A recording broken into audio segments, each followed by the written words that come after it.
నమస్తే రమగారు. నమస్తే జయ. రమగారు ఏదైనా మంచి కథ చెప్తారా? బోధిసత్వుడి కథ చెప్తాం. చాలా మనం రోజులైతుంది. చెప్పుకున్నాం కదా, బుద్ధ జాతక కథలు. బోధిసత్వుడు జన్మించినప్పుడు బ్రహ్మదత్తుడు కాశీ రాజ్యాన్ని పరిపాలిస్తున్న కాలంలో బోధిసత్వుడట ఒక అడవిలో బంగారు లేడిగా పుట్టాడట. బంగారపు రంగు లేడి, ఎత్తుగా చక్కటి కొమ్ములు, ఎర్రటి మూతి, లక్క పూసినట్టుగా ఉన్నటువంటి అసలు ఆ మొహము అది ఎంత చక్కగా ఉండేదోట. భలే అందంగా ఉండేవాడు. అయితే ఈయన ఒక మర్రి చెట్టు కింద ఉండేవాడు. ఆయన్ని మర్రి చెట్టు లేడనేవాళ్ళ ఆ లేడిని. అతని పాలన కింద ఒక 500 లేళ్ళు ఉండేవి. లేళ్ళకు కూడా రాజులు ఉంటాయి కదా. అవును. ఈయన అధికారిగా ఉండేవాడు. అయితే అదే అడవిలో ఇంకొక రావి చెట్టు దగ్గర ఇంకొక లేడి ఉండేదట. అది కూడా ఇలాగే బంగారపు రంగు లేడి. ఆ లేడి కూడా చక్కగా మూతేది ఎర్రగా ఉండి, గిట్టలు అవి అందంగా ఉండి చాలా బాగుండేది. ఆ రావి చెట్టు లేడికి పాలన కింద ఇంకొక 500 లేళ్ళు ఉండేవి. అయితే ఆ కాలంలో ఉన్న రాజుగారికి అమిత వేట పిచ్చిట. రోజు వేటకెళ్తాను రమ్మనేవాడు. ఎవరో ఒకళ్ళని పిలుస్తుండేవాడు. ఈ వేట అనేది ఎప్పుడో ఒకసారి మనిషినే బ్లూ మూన్స్ చేసుకోవాల్సింది.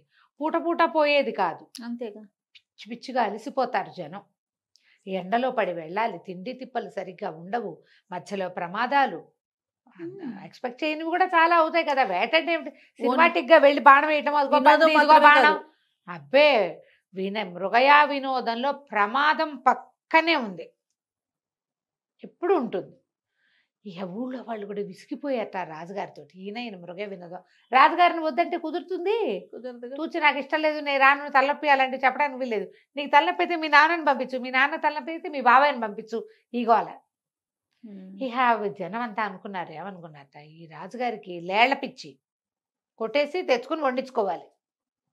సరే ఓ పని చేద్దామని రాజుగారి నగరానికి ఆనుకుని ఒక పెద్ద డెవలప్డ్ అడవి ఒకటి ఉందట. అంటే వీళ్ళ తోట అన్నమాట. ఊళ్ళో వాళ్ళ నగర పెద్దలంతా ఒక చోట కూర్చుని మాట్లాడుకున్నారు, మనం ఓ పని చేద్దాం, మన అడవిలో లెక్కకి మించి ఉన్నవి లేళ్ళు. లేళ్ళన్నింటినీ మందలు మందలుగా తెచ్చి రాజుగారి ప్రైవేటు తోటలోకి ప్రవేశపెడదాం. అది ఏం చిన్నది కాదు, బాగు ఈజీగా ఒక 50 ఎకరాలు 60 ఎకరాలు ఉంటుంది. అదంతా గుర్రపు స్వారీ చేసేసరికి ఆయన ఆటోమేటిక్గా అలసిపోతాడు. ఈ లేళ్ల గుంపుల్ని అందులో ప్రవేశపెట్టామంటే అందులో గడ్డి గాదవనే, మొక్కమోడు ఉన్నాయి, చెరువులు దొరువులు ఉన్నాయి లోపల. 50 ఎకరాలు 100 ఎకరాలు అంటే అదేం చిన్నది కాదు కదా, 100 ఎకరాలు ఉంటుంది. అందులోకి తోసేస్తే ఈ అడవికి వెళ్ళేది ఉండదు. ఈ అడవి అయితే అక్కడెక్కడికో పోవాలి. ఇదేముంది, నగరంలో నుంచి బయటికి వస్తూ రాగానే ఇందులోకి వెళ్ళిపోతాడు. ఆయనకు కూడా ఈజీగా ఉంటుంది. ఆయన తోడు కావాలి, అడవికి వెళ్ళాలంటే చాలా మంది జనం కావాలి. ఇక్కడ చిన్న పరివారంతో వెళ్ళిపోతాడని బాగా ఆలోచించి నగరంలో జనాలు రాజుగారికి చెప్పి అక్కడి నుంచి మందలు మందలుగా లేళ్ళన్నిటినీ తోలుకొచ్చి ఈ ప్రైవేటు తోటలోకి తోలేశారు. అవి పరిగెత్తడం ఏంటి, వీళ్ళు గేట్ వేసేటం ఏంటి, అట్లా కుప్పలు తెప్పలుగా లేళ్ళన్నిటినీ ఇందులో ప్రవేశపెట్టారు. మన బోధిసత్వుడు అయినటువంటి మర్రి చెట్టు లేడి, ఆయనకి ఆపోజిట్ జనాల్ని పోషించేటువంటి రావి చెట్టు లేడి కూడా, బంగారు లేళ్ళు కూడా ఇందులోకి ప్రవేశించేసినాయి ఈ తోటలోకి. రాజుగారికి సంతోషంగా ఉంది. ఎక్కువ దూరం పరిగెత్తక్కర్లా, ఎక్కువ దూరం వెళ్ళక్కర్లా, ఎండనబడి ఉండక్కర్లా, చాలా మంది జనం అవసరం లేదు, హాయిగా ఉందిగా, రోజు అంతే. వేటాడుకోవచ్చు. సరే అక్కడి నుంచి ఏం చేశాడు, ఈ ప్రైవేటు తోటలోకి చిన్న సమూహాన్ని వేసుకుని రావడం మొదలుపెట్టాడు.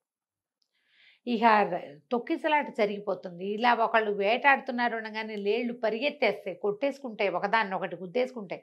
అయితే కొమ్ములు ఉంటాయి చూడు, అవైతే ఒకదాని కొమ్ములు ఒకదాన్ని చిక్కుకుని ప్రాణాపాయ స్థితికి వస్తాయి. నానా గందరగోళంగానూ ఉండేది. ఈ సందట్లో ఈ రాజుగారి బంగారు లేళ్ళని చూశాడు. చూసి ఎంత నచ్చినాయో. ఈయనతో పాటు ఒక వంటవాడు కూడా వచ్చేవాడు. ఆయనకి ఆ కొట్టిన లేడిని చర్మం తీసి వంటకి సిద్ధం చేసేవాడు ఒకడు.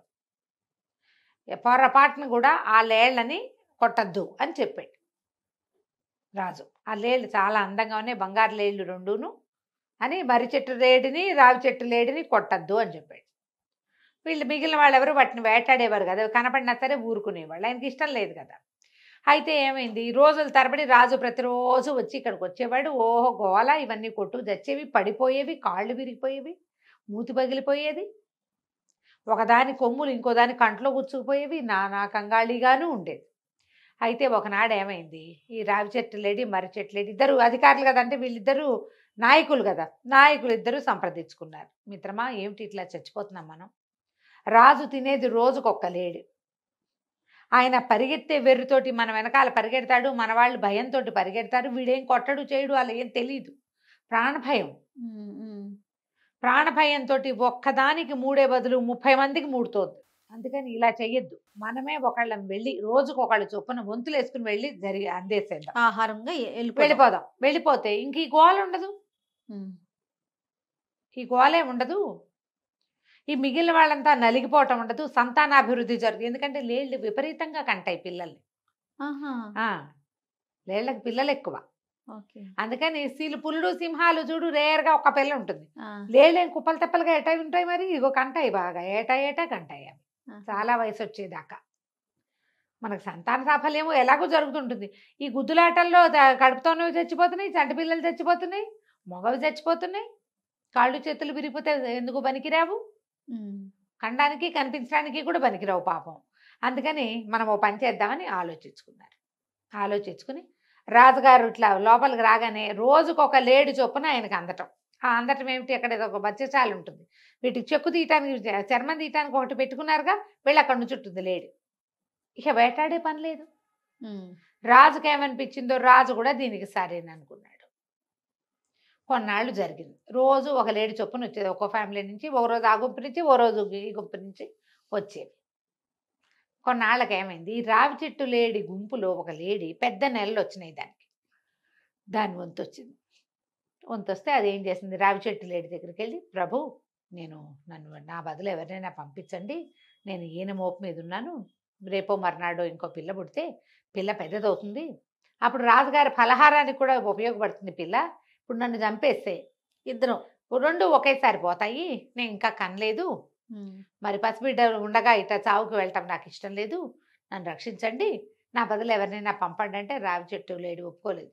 టాటా వీల్లేదు, రాజు ఫలహారం గురించి నువ్వు ఆలోచించక్కర్లే, నీ వంతు వచ్చింది నువ్వు వెళ్ళు అంతే, ఇక మంచి చెడుకు తావులేదు ఇందులో అని గట్టిగా చెప్పింది. చెప్పేసరికల్లా ఆ పిల్లని కనేయాలన్న యావలో ఉన్న ఆ తల్లి లేడి ఏడ్చుకుంటూ పోయి మర్రి చెట్టు లేడి దగ్గరికి వెళ్ళింది. అది ఎవరు, బోధిసత్వుడు. ఆయన దగ్గరికి వెళ్ళి, అయ్యా నా పరిస్థితి ఇదండి, మరి మా రాజు ఒప్పుకోలేదు, ఏం చేయాలో తెలియట్లేదంటే ఆయన ఏమన్నా, నువ్వు బాధపడద్దు, నువ్వు తల్లివి కావాలని కోరుకుంటున్నావు, తర్వాత నీ పిల్లని ఆహారం ఇవ్వడానికి నీకేం అభ్యంతరం లేనప్పుడు నేనెందుకు అభ్యంతరం పెట్టాలి? సరే ఇవాళ నుంచి నువ్వు నా మందలో ఉండు, నేను రక్షిస్తా, నీ బదులు నేను వెళ్తా అని చెప్పి ఏమైంది, ఈ బంగారు రంగులో లేడిగా ఉన్నటువంటి బోధిసత్వుడు పోయి ఆ మెడ నరికేసి చర్మం వలిచేది ఉందిగా వచ్చేస్తాను, అక్కడ పోయి మెడ అందులో పెట్టి నుంచున్నట్టు. సైనికులు తెల్లబోయాడు, ఆ చెక్కు తీసేవాడు, ఆ చర్మం తీసేవాడు. వంటవాడు ఆశ్చర్యపోయాడు, అయ్యి బాబోయ్ ఇది రాజుగారికి చాలా ఇష్టమైన లేడీ, బంగారు లేడీ, తనంతట తను వచ్చిందేమిటి ఇట్లా మెడబెట్టింది, దాన్ని వాటిని వధించద్దని మనకి ఆజ్ఞ ఉంది కదా, ఇప్పుడు ఏం చెయ్యాలి? వాళ్ళకి తెలుసు రోజు ఒక లేడి చొప్పున వచ్చి నుంచుంటోంది ఇక్కడ అని.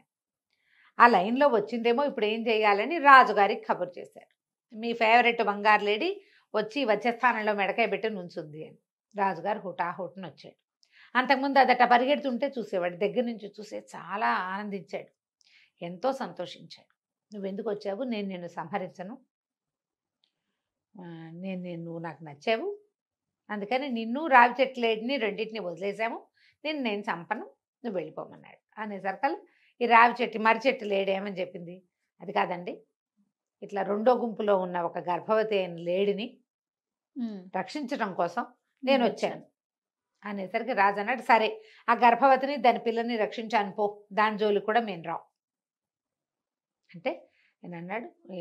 బోధిసత్వుడు, ఒక్క లేడితోటి ఏం పోయిందండి, ఇన్ని లేళ్ళు ఉన్నాయి కదా, దీనికి మూడోపోతే దాని బదులు ఇంకో దానికి మూడుతుంది అనేసరికి రాజు అన్నాడు, సరే ఏ లేడిని నేను చంపను, ఒక గర్భవతి అయిన లేడిని దాని మాతృత్వకాంక్షని బలపరచడం కోసం, అది తీర్చడం కోసం చావుకి సిద్ధమైనవు నువ్వు, నీ గుంపులో ఇంతమంది ఉన్నారు, నువ్వు ఎవరినైనా ఆజ్ఞాపించవచ్చు చావండి వెళ్ళని, కానీ నీ దగ్గరకు వచ్చింది కాబట్టి, నిన్ను ఆశ్రయించింది కాబట్టి నువ్వు దానికి శరణిచ్చి మరణించడానికి సిద్ధపడ్డావు, నీకోసం ఏ లేడిని నేను చంపాను అనేసరికి బోధిసత్వుడు అన్నాడు, ప్రాణులకేముంది, లేళ్లకేముంది ప్రభు, చెరువులో చేపలు లేవా, చెట్టు మీద పిట్టలు లేవా, వాటికి కూడా ప్రాణాలకు రక్షణ కావాలి, భగవంతుడు బతకటానికి పుట్టించాడు, రోజుకొకటిగా చావడానికి అయితే కాదు.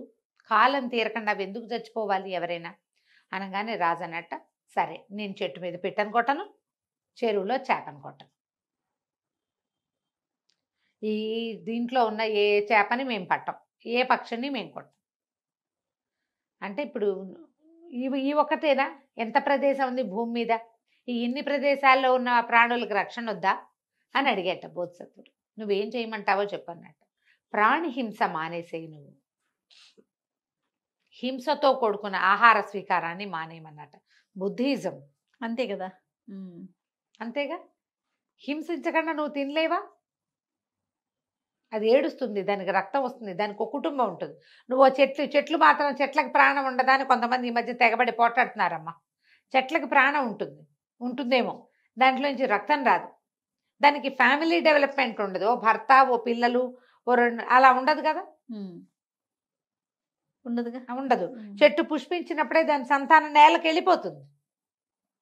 కానీ ప్రాణులు అలా కాదు కదా, చెట్లకు మాత్రం నొప్పెట్టదా, అలా ఏమిటో బోల్డ్ అని చెప్పారమ్మా, చాలా చెప్పారు పాపం వాళ్ళు. బోల్డని సేపు విన్నాను, అవేమిటో బోల్డ్ వీడియోలు ఉన్నాయి. అయితే ఇప్పుడు రాజు ప్రాణి హింస చెయ్యను నేను అని చెప్పి మాట ఇచ్చాడు.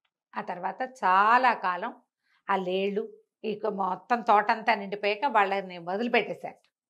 సంతానం పెరిగిపోతుంది కదా, అడవుల్లోకి వెళ్ళి స్వేచ్ఛగా జీవిస్తూ వచ్చాయి. ఎప్పుడూ రాజు ఆ తర్వాత మాంసాహార స్వీకారం చేయలేదట. బోధిసత్వుడి కథలు బాగుంటాయి, ఇట్లా ఇంట్రెస్టింగ్గా ఉంటాయి. చివరికి అంత్యంలో బుద్ధిజంని బోధిస్తుంది ఆ కథ. ప్రాణి హింస చేయొద్దు, అది తింటేనే కానీ వల్ల కాదు అనే పరిస్థితి లేనప్పుడు తిను. బోల్డన్ ఉన్నప్పుడు అదెందుకు తింటాము, పనిమాల దానికోసం ఎందుకు చంపటం, ఆ చంపడం కోసం ఎందుకు పెంచటం, ఎందుకు పెంచుతారు, చంపడానికేనా? మీ సొంత పిల్లల్ని అయితే పెంచుతారా, చంపుతారా తర్వాత? అవి ప్రశ్నలు ఉంటాయి అందులో. చాలా బాగుంది. ఆ ప్రశ్నలతో ఈ బుద్ధిజం కథ సమాప్తం. కథ కంచికి మనం ఇంటికి. నమస్తే. నమస్తే. సుమన్ టీవీలో మీ పర్సనల్ అండ్ బిజినెస్ ప్రమోషన్స్ కోసం కింది నెంబర్కి కాంటాక్ట్ చేయండి.